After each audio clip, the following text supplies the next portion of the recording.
Дагы бир жолу ассаламу алейкум, урматтуу Бишкек кабар YouTube каналынын катнашчылары, кандайсыздар туугандар, амансыздарбы? Бүгүн 8 апрель 2022 биз Москвада туугандар. Бүгүнкү чалышта биз жалаң гана банктарда курстун баларын сиздер менен чогуу байкамакчыбыз. Так, эң эле биринчи бул Аман банкы.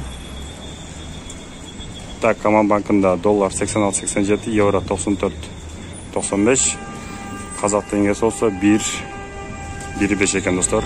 Бүгүнкү Аман банктагы баалар ушундай. Так, туугандар, кийинкиси бул Айыл банкы. Айыл банкында ушундай доллар 86.87, евро 94.95, рубль 97 1.5, а казак теңгеси болсо 11.21 экен достор. Так, кийинкиси туугандар бул Эко Исламик банк. Бул жакта курстун балары кандай болот, чогуу көрөлү. Так, доллар 86.87, евро 94.97, рубль 95.11, казак теңгеси болсо 100-200 экен достор. Так, туугандар, кийинкиси бул Бакай банкы. Бакай банкында курстун балары ушундай.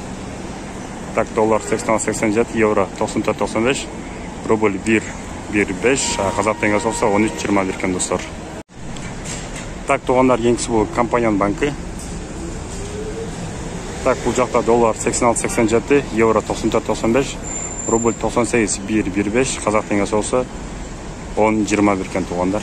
Кечки саат 5ке карата курстун баалары ушундай.